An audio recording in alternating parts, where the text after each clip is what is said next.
आज हमारी Bible study आमोस की पुस्तक उसके 8वें अध्याय से शुरू होगी।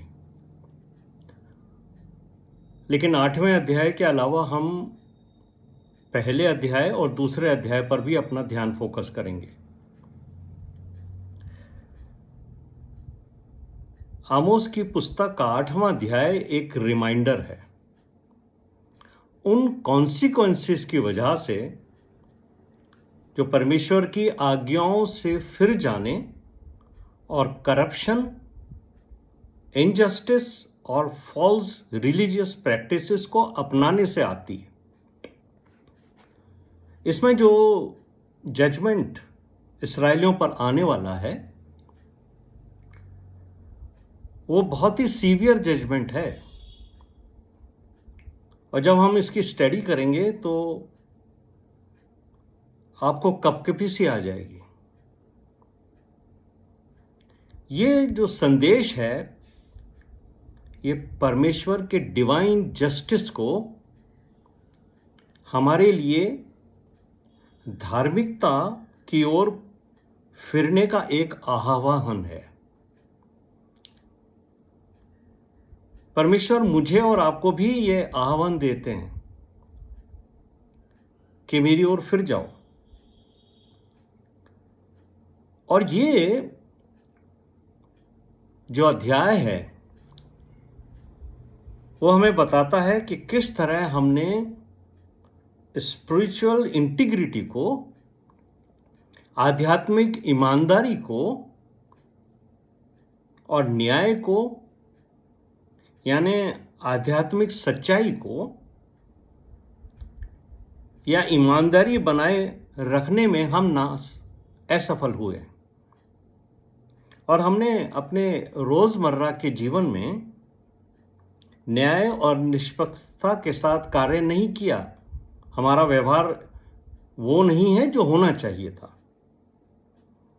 और इस आमोस की पुस्तक के 8वें अध्याय के शुरू में एक दर्शन की बात है।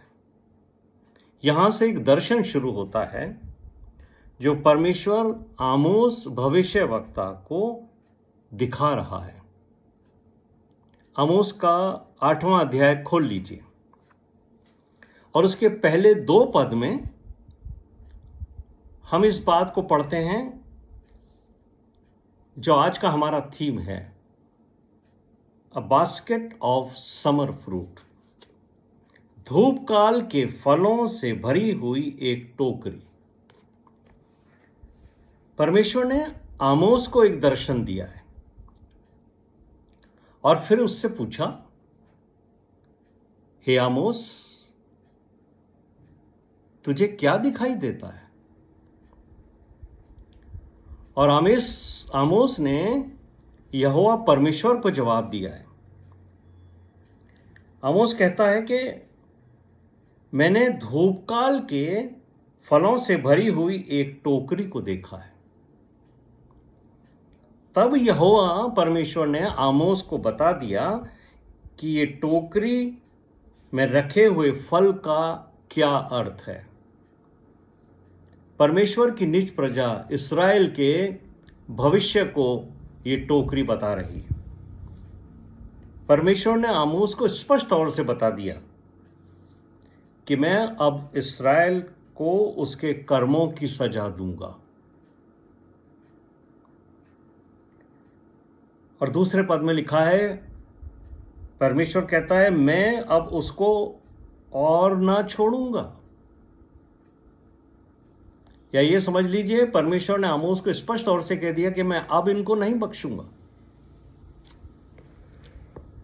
जब आप इंग्लिश की बाइबल पढ़ते हो तो वहां लिखा है, I will not spare them any longer.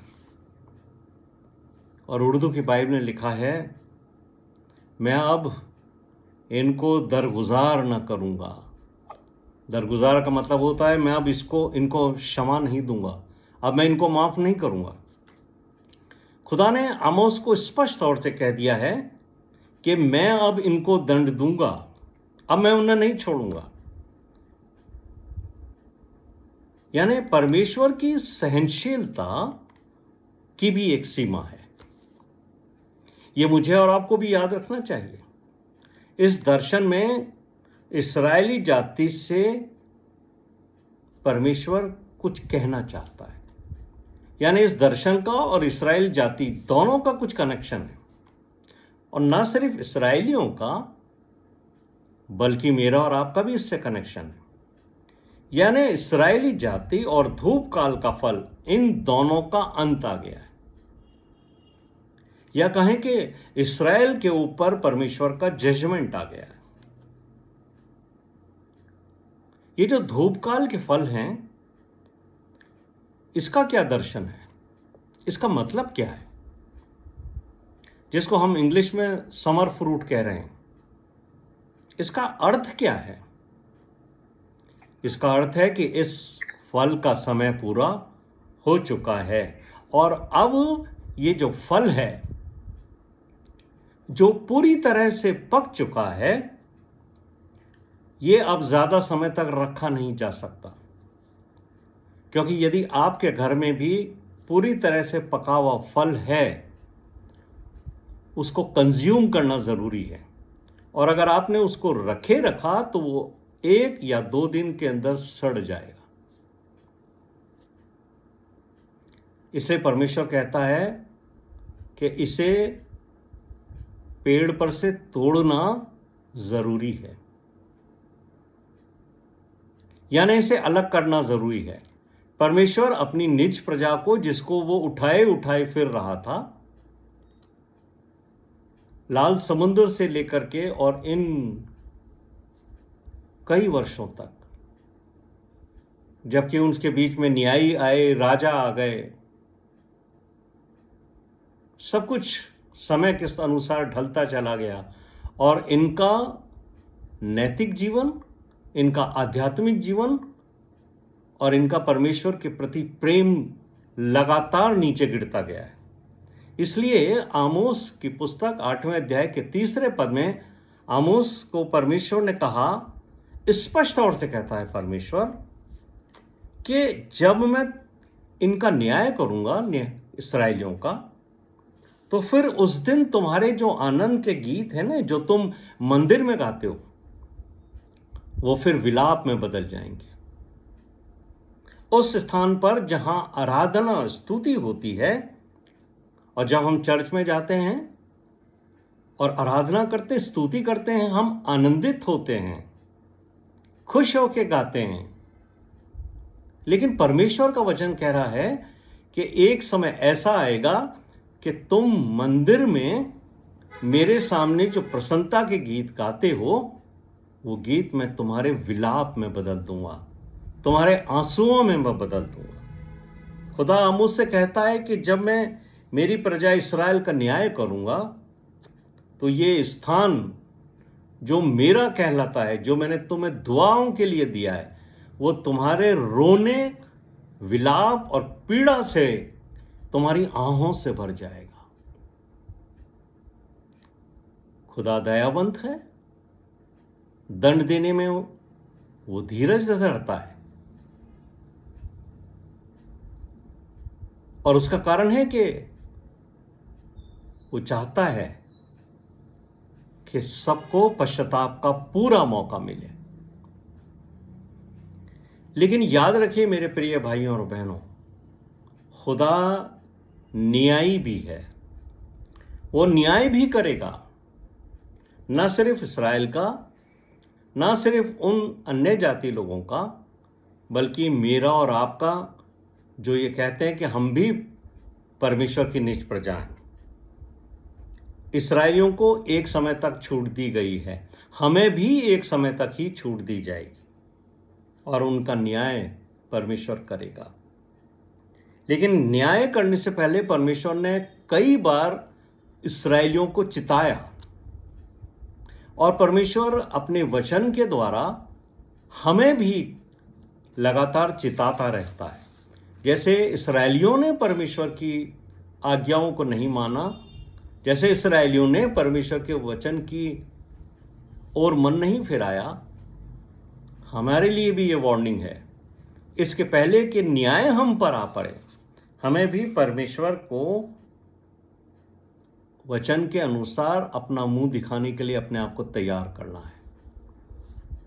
तो क्या हम भी जो परमेश्वर की निज प्रजा अपने आप को कहते हैं, हम भी कहते हैं? हम क्या कहते हैं? हम तो बुलाए हुए हैं, हम तो चुने हुए हैं। अब सवाल उठता है, क्या हम भी परमेश्वर की वार्निंग की लगातार अवहेलना कर रहे हैं? यह सोचने का विषय है मेरे और आपके लिए। इसीलिए पौलुस जो है पहला थिस्सलुनीकियों 5वें अध्याय के 4 पद में कहते हैं, हे भाइयों, तुम तो अंधकार में नहीं हो कि ये दिन तुम पर चोर के समान आ पड़े। अरे मुझे और आपको तो यीशु मसीह का वो वादा है ध्यान में कि मैं आने वाला हूं। प्रभु यीशु मसीह ने जाते हुए मुझे और आपसे कहा है, मैं जल्द आऊंगा। तो पौलुस कहते हैं, तुम्हें तो मालूम ही है ना, और जो दिन प्रभु यीशु मसीह का होगा वो न्याय का दिन होगा। हमें भी अपने स्तुति आराधना में जब हम जाते हैं तो हमें उस बात पर फोकस करना चाहिए कि कहीं ये दिखावे की वर्शिप तो नहीं है, कहीं ऐसा तो नहीं है कि हम पाप में जी रहे हैं और पाप में जीते जीते हम कंफर्टेबल हो गए हैं और हमें लगता ही नहीं है कि हम पाप में जी रहे हैं। कुछ बातों को तो हम बड़े आसानी से टाल देते हैं और साथ ही साथ हम उसकी आराधना, उसकी स्तुति भी करते रहते हैं। यदि हमने हालात नहीं सुधारे ना तो हम पर भी न्याय आ पड़ेगा। कहीं ऐसा ना हो खुदा हमारे लिए भी जो धीरज आज तक धरता है उसका भी समय पूरा हो जाए। जैसे इस समर फ्रूट के बारे में कहा है, धूप काल का फल हमारे लिए भी ना बन जाए।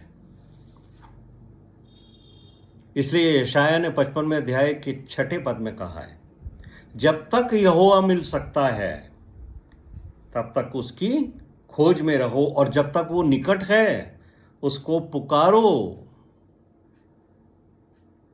ये जो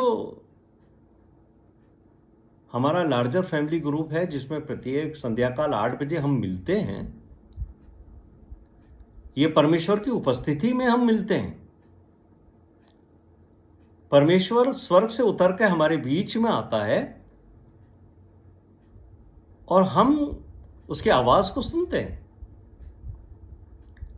लेकिन सुनने से कुछ नहीं होगा जब तक मैं और आप उस वचन के अनुसार चलेंगे नहीं। और जैसे जैसे हमारा जीवन बढ़ता जा रहा है हमारा फल पकता जा रहा है, और एक दिन वो समय आएगा कि जब हम तोड़े जाएंगे।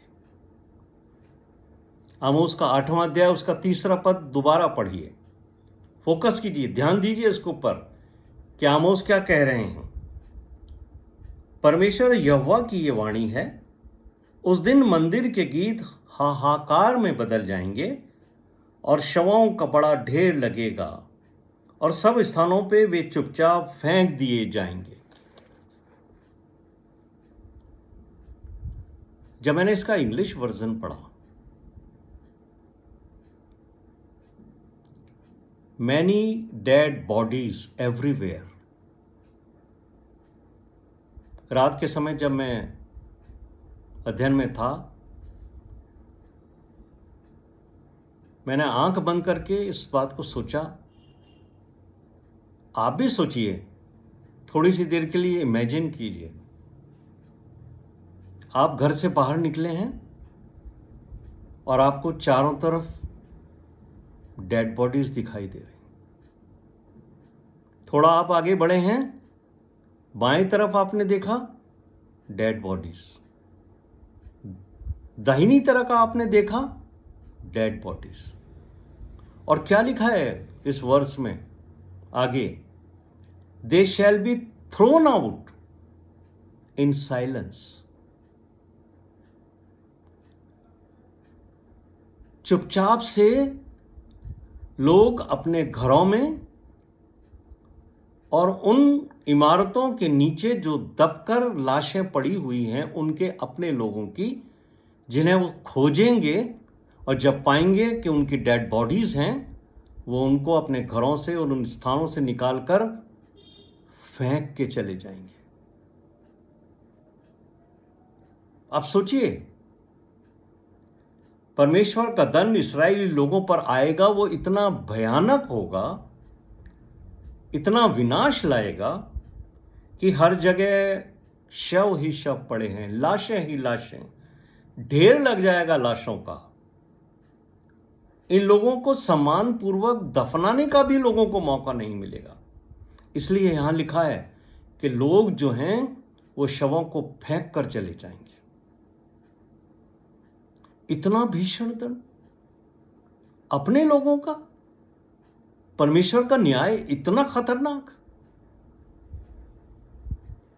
इस दंड के आगे लोग बोल नहीं पाएंगे। लेकिन मेरे प्रिय भाइयों और बहनों, मैं आपको यह बहुत आदर के साथ बताना चाहता हूं कि यह समय अभी नहीं आया है। अभी पिछले दिनों जो युद्ध हुआ उसमें हमने ये हालात तो देखे हैं, लेकिन ये तो ट्रेलर ही था, छोटा सा क्लिप, जिसके बारे में अखबार में और न्यूज़ में हम सुनते थे 30,000, 40,000, 50,000 लोग मारे जा चुके हैं। ये बहुत छोटा सा नंबर है। लेकिन जब भी ये समय आएगा जो आमोस की भविष्यवाणी के द्वारा है, ये इतना भीषण दृश्य होगा कि गहरे शोक, डर और असहायता की चुप्पी होगी। लोग बोल नहीं पाएंगे अपने मुंह से। आमोस का 8वां अध्याय उसके 3 पद में आमोस कहता है, इस्राएल जाति के पापों के लिए आने वाले समय का दंड का चित्र खींचता है ये। और ये मेरे और आपके लिए भी वार्निंग है। इसकी चेतावनी जो है उनके अनाचार की वजह से, उनके अन्याय की वजह से, उनके लालच की वजह से, उनके गरीबों को दबाना, उनका छल करना, इस भयावह विनाश का कारण बनेगा। आमोस इसराइलियों को और हम विश्वासियों को भी चेतावनी दे रहे हैं। ये संदेश देना चाहते हैं, ये संदेश परमेश्वर की ओर से आया है। वो ये क्या बता देना चाहते हैं कि हे इसराइलियों, और अगर हम इसका स्पिरिचुअल एप्लीकेशन हमारे ऊपर देखें तो वो हमसे भी कहते हैं,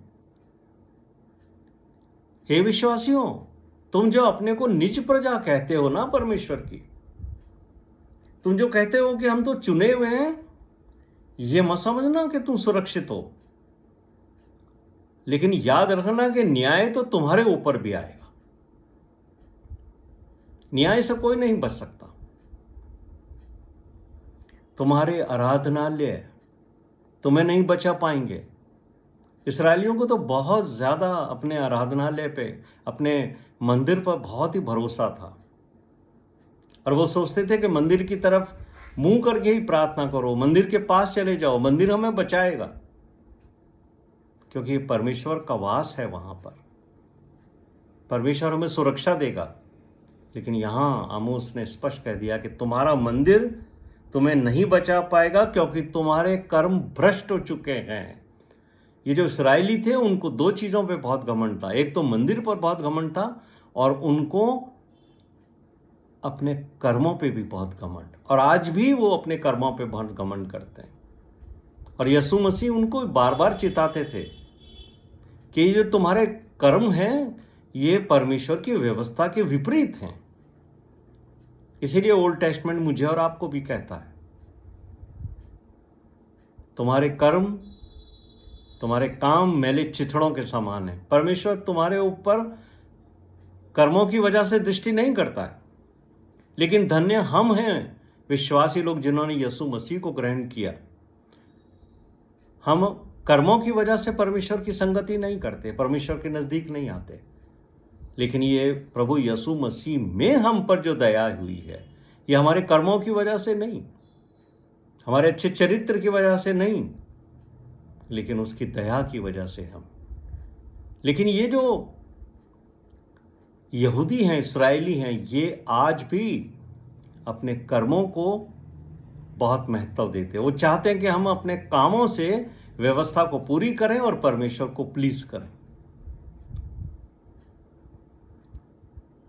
और मैं यहाँ बहुत आदर के साथ कहना चाहता हूँ कि परमेश्वर हमारे गीत और संगीत को ही नहीं सुनता है।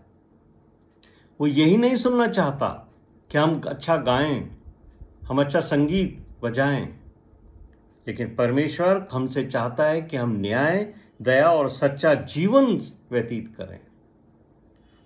So many dead bodies. आमोस